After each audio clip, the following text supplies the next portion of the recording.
Room 214 wasn't just a chamber, it was a ritual. A theater of control where sound didn't matter as much as who dared to speak. The air was heavy not with heat but with anticipation. Like the moment right before lightning strikes when everything holds still and the world seems to pause. Marble columns rose like silent judges along the perimeter, watching, listening, unblinking. Every polished surface from the brass door handles to the committee seal engraved into the wood seemed to whisper, "What happens here becomes history." The room had been designed to intimidate, and it worked. Ceilings stretched high as if daring the truth to echo too loudly. The lighting was precise, deliberate, bright on the witness table, dim everywhere else. It was a spotlight, but also a trap. Cameras lined the back walls like quiet vultures. Their red lights blinked not in rhythm, but in warning. Live feeds had already begun across every major network. CNN, Fox, MSNBC, C-SPAN. America was watching whether it knew it yet or not. Inside, the powerful had gathered. Senators shuffled papers not out of necessity, but as a nervous tick. Staffers passed notes with eyes that rarely met. Reporters perched on the edge of their seats, phones set to silent fingers poised. And at the center of it all, resting just behind the chairman's microphone, sat a bronze plaque that read, "Committee on Oversight and Accountability." But today accountability wasn't on trial. Today someone was going to try and control the uncontrollable. Someone was going to try and erase a voice. In room 200 more, this shrine of order and silence was about to learn what happens when the wrong woman refuses to vanish. The doors didn't just open. They parted like a curtain drawn back for a main act. And then he walked in. Donald J. Trump, flanked by 4 attorneys, 1 former Secret Service agent, and a communications handler who avoided eye contact with everyone. His gait was smooth, practiced. Every step timed for effect. He didn't glance left or right. He didn't need to. He knew the room was already looking. He wore a deep navy suit tailored to project power. A red tie so sharp it looked like a warning. Gold cufflinks shaped like eagles shimmered beneath his sleeves. The outfit didn't say witness, it said conqueror. But it wasn't just the clothes, it was the posture, the air around him. He smiled like he owned the cameras, and the cameras obeyed. Fox News zoomed in, CNN tilted for the best angle. MSNBC adjusted the white balance like they were preparing for a coronation, not a hearing. He approached the leather chair at the center of the witness table and paused just long enough for the shutters to click. Then he sat. Not like a guest, not like a man answering to a government body, but like a king reclaiming a throne. His fingers interlaced, his shoulders relaxed. And his eyes scanned the room, not for allies, not for enemies, but for control. At that exact moment, you could feel the shift. The air didn't just tense, it tightened. Because this wasn't just a hearing anymore. This was a stage, and Trump had stepped on it like it was his to command. But what he didn't know, what no one knew yet, was that someone else had come to that room too. Not to perform, not to obey, but to end the performance altogether. It took just 46 seconds. 46. That's how long it took for Donald Trump to point his finger and try to erase a woman with it. Congresswoman Jasmine Crockett hadn't spoken yet. She hadn't even opened her folder. She had simply been there, present, poised, composed. And that alone was enough to make him snap. Trump leaned forward in his chair, his voice low but sharp like a blade sliding across glass. "She's out of order," he growled. Then louder, "Get her out." The words sliced through the chamber. Somewhere a camera lens twitched. A microphone flickered hotter. A few gasps escaped from the gallery, but most of the room silent, like time had paused just to hear the echo. Jasmine didn't flinch. She didn't blink. She didn't even breathe hard. She just stared forward, letting the weight of the moment fall on his shoulders, not hers. And in that second, millions of Americans watching at home felt something they hadn't felt in a long time: recognition. They saw their own lives, the boss who talked over them, the teacher who said, "Sit down," the officer who said, "Step back," the politician who said, "You don't belong here." It wasn't just Jasmine in that room anymore. It was every person who had ever been told to be quiet when what they really wanted was to be heard. But she didn't move, not an inch. She didn't reach for her mic. She didn't look around for backup. She didn't fumble with her notes. She just sat there, still, silent, unbothered. Her eyes locked, focused, not defiant, not scared steel. And in that instant, before she ever spoke a word, the power shifted. The cameras that had been tracking Trump's gestures, now began to zoom in on her face. The press gallery stopped typing. Even the air conditioner seemed to pause. Because Jasmine Crockett, by doing absolutely nothing, had just done everything. She had refused the order, without protest, without a sound, without even blinking. And that kind of stillness, that kind of silent resistance, it was louder than any speech. Across the country, people leaned forward in their chairs, not to hear what she would say next, but to watch how she said it. And for the first time that morning, the king at the center table didn't look so in control, because silence, when used right, isn't surrender, it's strategy. She didn't speak. She didn't need to. Instead, Jasmine reached down calmly, deliberately, like someone flipping to a bookmark page in a well-worn book. Her fingers touched leather, then paper. Then she pulled it out. A single envelope, worn at the edges, stamped in blood-red ink. She placed it flat on the table in front of her, not with drama, not with flair, just with purpose. And suddenly the entire room leaned in. No one had been expecting a document. Not yet, not this soon, but there it was, right in the open, and it wasn't just the color that turned heads. It was the energy around it. Even through the cameras, viewers at home could feel it. This wasn't a file. It was a fuse, and Trump saw it and blinked, only once. But for a man who never blinked on camera, that was enough. His jaw clenched, his shoulders shifted. The smirk he'd walked in with started to fade. Because he recognized the envelope, or worse, he recognized what it might contain. Jasmine didn't say a word. She didn't have to. She simply slid the envelope toward the document camera. 1 inch, then another, until the red stamp met the lens. The screen behind the committee desk flared to life. Every monitor in the room lit up, and across the country, millions of living rooms did the same. At first, it looked like nothing. Just one sheet of paper, ivory white, slightly curved at the corners, but then the words appeared, handwritten, black ink, heavy strokes. In the center of the page, underlined twice, "She's a problem, handle it." Silence. Sharp, suffocating silence. Then just beneath that sentence, a signature, slanted, confident, familiar, DT, and that's when the room froze. 1 second earlier, the hearing had been heated. Now it was ice. No one spoke. No one shifted. Even the stenographer paused, hands hovering above the keys. Because that wasn't just a phrase.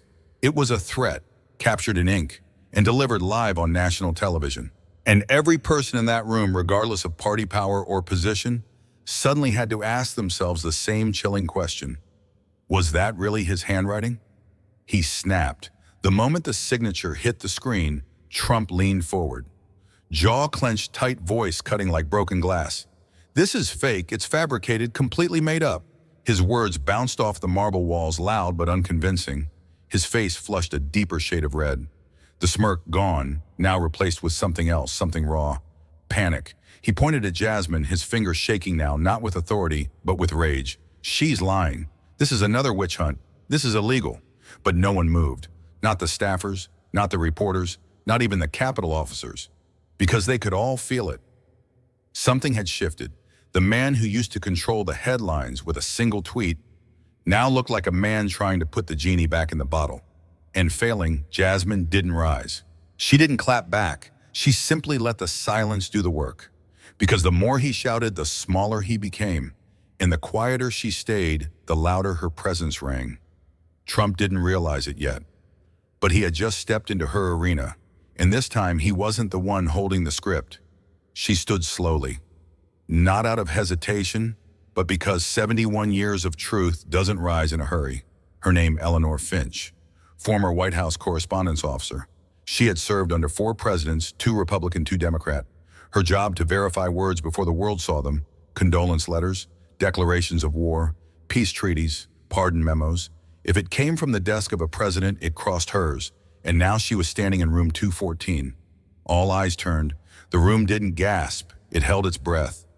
Eleanor didn't ask for permission. She didn't need it. She stepped forward, voice calm, southern, unwavering. "I've seen that handwriting before," she said, "more times than I can count. The pressure on the capital S, the tail of the T, it's his." She nodded once, quiet but final. "This is his." Trump shifted in his seat, but not out of comfort, out of calculation. Because if Eleanor Finch, the woman trusted with presidential truths for decades, had just confirmed the letter, then this wasn't political anymore. It was presidential. The screen flickered. Not a glitch, but a transition of power. Suddenly, the committee wall transformed into a live broadcast. Framed against a New York State seal stood a woman in deep navy, Letitia James, Attorney General of New York. She didn't blink. She didn't smile. She simply stared into the lens and the room fell silent again. "Good afternoon," she began. "My office was notified of this document 7 weeks ago." A ripple moved through the room. Letitia's tone was legal, cold and clean.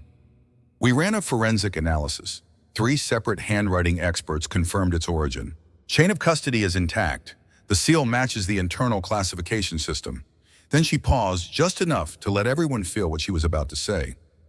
"This is not new to us. We verified it. 7 weeks ago." You could hear the air suck out of the room. Even Fox cameras stopped panning. Letitia leaned in slightly, her voice low but lethal. "What you saw in that envelope is real, and I have the affidavit to prove it." For the first time all day, Trump didn't interrupt, because this wasn't just politics anymore. It was prosecution. At first, he tried to smile, a tight PR-tested smirk, like he still had the upper hand. But then came the pause, that moment between breath and collapse, when even a man like Trump realizes the room is no longer his. He tapped his pen, then tapped it faster, then gripped it like a weapon. You could see it in his eyes.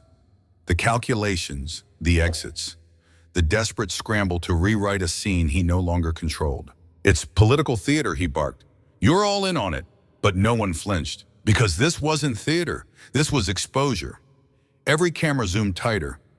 Even the networks that once glorified him now tracked the tremble in his fingertips. Letitia James had thrown the first punch. Eleanor Finch had landed the second. But it was the silence that cut deepest.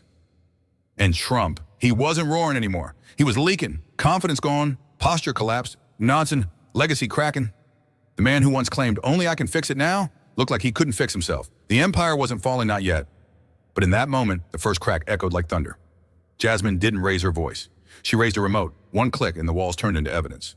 A giant screen came to life, glowing cold blue and red. Lines curved across continents, digital arteries pulsing with one thing: money. 8 million, she said, moved across 3 countries in 12 days, through 6 shell companies. She didn't look at Trump. She didn't have to, because the screen did the talking now, from Zurich to Dubai to Panama, and then Trump International Ventures. Lit up in crimson red. Not a theory, not a tweet, not an accusation. Receipts, the kind that don't vanish with spin. Jasmine stepped closer to the screen. "Not here to play politics," she said. "I'm here to follow money." And money, she paused, doesn't lie. Silence fell like thunder. No one looked at Trump anymore. They were looking at the red dot pulsing on the map like a heartbeat of corruption. And Jasmine, she never blinked. Jasmine clicked again. A new slide appeared, but this time the silence in the room felt colder. Next stop, Eastridge Capital Holdings. She turned toward the committee, a company with no office, no employees, no website, no phone number, and yet it moved $3.2 million from a Swiss account to a Miami bank all in 1 week. "We pulled tax records, SEC filings, cross-border registries. Nothing. Not a single employee, not a lease, not even a desk. Eastridge doesn't exist," Jasmine said, "unless you count the money it moves." A low murmur rippled through the chamber, and then she pointed to the final detail. "But the bank account exists, opened by a power of attorney, signed by someone with initials DT." The initials echoed, like a gunshot in slow motion. This wasn't just corruption, it was architecture. A machine built to be invisible until someone like Jasmine flicked on the lights. "That's not mine," Trump finally exploded. The words echoed off the walls like broken glass. He stood jabbing his finger toward the screen, the same screen that had just shown bank routes, red stamps, and his own initials. Fake fabricated trash.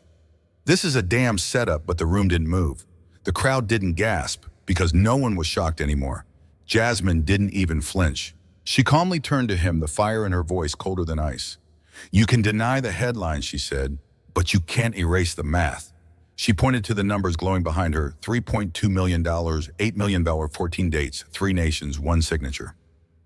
These aren't rumors, they're transactions. The numbers don't vote, they just speak. The silence wasn't stunned anymore. It was convicted. Even some Republicans shifted uncomfortably. One aide quietly lowered his iPad. Another removed an American flag pin from his jacket. Trump tried to interrupt again, but the rhythm of the facts marched on without him. A chair scraped against the marble floor. Soft, intentional, unmistakable. All eyes turned. She rose from the back row, Elise Warren, former aide to Trump, unknown to most, trusted by few, but present for everything. She walked forward slow but steady, as if each step carried 10 years of truth. No press statement, no theatrics, just a flash drive. "I was there," she said quietly. "I recorded it." The room froze. Jasmine nodded once and the screen changed again. Audio crackled to life. A male voice, calm, authoritative, undeniable. "Use whatever it takes, handle her quietly." Gasps broke the silence. There was no yelling now, no interruptions, because everyone knew that voice. It wasn't some staffer. It wasn't an anonymous leak. It was Trump, and his words didn't need interpretation. They needed consequences. Elise didn't cry. She didn't shake. "He told us to shut her down," she said before the press, before the world, before today. For months she stayed quiet, not because she wanted to, but because they warned her. A photo of her car parked outside her sister's house. No caption, just a red X drawn across the hood. Naomi Estrada was an investigative journalist, brilliant, relentless, and terrified. She had been chasing the same trail Jasmine revealed: fake companies, ghost accounts, shadow transfers, and she had gotten too close. They told her, "Walk away, Naomi," or, well, walk through your family. So she went silent, until today, as she watched Jasmine face the Senate, standing still while being ordered out by a president. Something broke. She stood. No credentials, no mic, just her voice. "My name is Naomi Estrada," she said. "I was warned to stay quiet, but the truth doesn't belong to cowards." And then she held up a folder. "I have documents Jasmine hasn't shown yet, and I'm ready to testify." Gasps, camera shutters, and somewhere in the back row, a Fox News producer fainted. First came the whispers, ugly, hidden, designed to destroy in silence. "She's unstable. She's bought. She's dangerous." They thought if they whispered it enough, it would stick, that the shadows could shape the truth. But Jasmine, Naomi, Elise, they didn't whisper back. They brought evidence, voicemails, memos, bank trails, and the recording, "Use whatever it takes, handle her quietly." The committee room was no longer a courtroom. It was a reckoning. And the people watching online, on TV, in the gallery, they weren't watching anymore. They were standing. One man raised his fist. A woman clutched her chest and wept. Someone in the gallery whispered, This is what justice looks like." The whispers that once aimed to silence Jasmine now echoed back louder from the people. A roar, not of anger, but of awakening. The committee room wasn't prepared for her. She wasn't on the witness list. She had no name tag, no title, no microphone. But when she stood, the entire chamber went silent. She wore a simple blue cardigan. Her hands shook. Her voice didn't. "My name is Carla Jensen," she said, "and my husband died because this government took his Medicaid away." No one moved. Even Trump stopped mid-whisper. Even the Fox cameras held still. Carla's eyes filled with tears, but she didn't cry. She stared straight at the senators. "We begged for help. We sent letters. We waited. And while you all played politics, his heart gave out." Someone in the back row sobbed. A man covered his face. Carla's voice cracked, but she kept going. "You talk about power, about fraud, about loyalty, but my husband didn't die from corruption. He died from your silence." That was the moment it happened. The gallery stood, one by one, dozens of strangers, old men, young women, veterans, nurses, students. No cue, no chant, no coordination. Just the people, standing, for her. The room was already electric, but when the doors opened again, something changed. No announcement, no entourage, just the echo of heels on marble. Alexandria Ocasio-Cortez stepped into the chamber. She didn't wave, didn't smile, didn't take a seat. She walked straight to Jasmine and stood beside her. Not in front, not behind, beside. Two women, one in a white power suit, one in congressional black, different paths, same fire. They didn't speak. They didn't need to. The cameras zoomed in, but it wasn't about spectacle anymore. It was about presence. For the first time in the hearing, Trump looked cornered. AOC turned her head just slightly enough to meet his eyes. And without a single word, she said everything. "You're not untouchable. She's not alone. And we're not done." Silence fell again, but this time it was waiting for her. Jasmine Crockett slowly reached for her microphone, and then deliberately she unhooked it.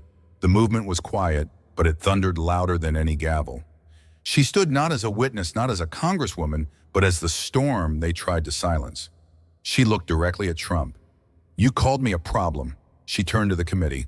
"Let me be clear, I am proud to be a problem for any man who fears the truth." No one breathed. If truth makes you uncomfortable, maybe comfort was the wrong goal. Trump gritted his teeth. A staffer reached for the camera switch. Too late. She wasn't finished. "You've hidden behind wealth, behind lawyers, behind lies. But this," she held up the red-stamped envelope. "This is not going away. You said get her out in 46 seconds. It's been 2 hours, and I'm still standing." What happened in room 214 didn't stay in room 214. The clip of Jasmine Crockett standing firm, removing her mic and declaring truth over comfort, exploded across the internet within hours. It started on X, formerly Twitter, then TikTok, then YouTube. By midnight, students were watching it in dorm rooms. Pastors played it in Sunday sermons. Barbershops left it looping on flat screens. Mothers forwarded it in group chats.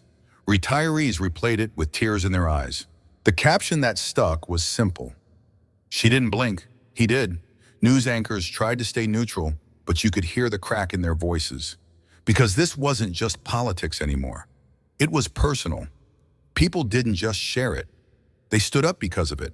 And just like that, a hearing meant to destroy a woman's credibility ignited a national reckoning. They didn't bang the gavel. They didn't shout. They didn't even look up from their seats. But one by one, 7 Republican senators, previously loyal, previously loud, voted yes. Not with speeches, not with drama, but with the quiet click of a button. The room didn't erupt. It froze. The vote to open a formal investigation into Donald Trump's international dealings passed. There were no fist pumps, no victory laps, just a long charged silence. Because everyone understood what had just happened. The shift didn't come from Democrats. It came from inside the wall. And sometimes the loudest political earthquake starts with the softest click. Right after the vote, as reporters swarmed the chamber and aides rushed to draft statements, Jasmine sat still. A young staffer approached her with a simple envelope, no return address, just this. She opened it slowly. Inside was a handwritten letter, wobbly, cursive, colorful pen ink from an 11-year-old girl named Marley J. from Milwaukee. "Dear Ms. Jasmine, my school watched your video today. The whole class cried, even my teacher. I asked my mom what being a problem means. She said it means being brave when others are scared. So when I grow up, I want to be a problem too." Jasmine pressed the paper to her chest. She didn't cry. She smiled. Because this was why she stood still when they told her to sit. Why she stayed when they told her to leave. Why she spoke when silence was safer. It was never just about exposing lies. It was about inspiring truth. The camera pulls back not from chaos, but from calm. Jasmine stands by the window, framed by the last golden light of the day. The chamber is empty now. The noise has faded. But her presence still fills the room. She unfolds the letter from Marley J. One last time, reads the words again, then places it gently on the windowsill. It rests beside the sunlight, glowing like a quiet flame. She doesn't speak, but her silence says everything. As the screen fades to black, the voiceover begins soft, firm, unshakable. History doesn't always shout. Sometimes it just refuses to sit down. Sometimes the loudest power is spoken in quiet defiance. Before you click away, ask yourself one question. Have you ever stayed silent when the truth needed your voice? Most of us have. And that's why stories like this matter. Not because they change the world overnight, but because they remind us we still can. So if this story moved you, if it made you angry, inspired, or simply more awake, like the video to push truth further, subscribe to Mr. Exposed Stories so you don't miss the next reckoning. Comment your thoughts below. Even one word can spark a bigger conversation, because silence helps power but your voice. That's what makes change real. This story teaches us that true courage isn't the absence of fear, it's standing firm in the face of it. When truth is threatened by power, silence becomes complicity. But one voice, one act of defiance can ignite a movement that shakes the foundations of injustice. Never underestimate your power to make a difference. Speaking out, even when it's uncomfortable, can change the course of history. Your voice matters. Your action matters. If this story inspired you to stand up for what's right, don't keep it to yourself. Like this video to spread awareness. Subscribe to Mr. Exposed Stories for more powerful truths. Comment below. What moment made you realize the power of your voice? Because here every story is a call to courage, and your courage starts now.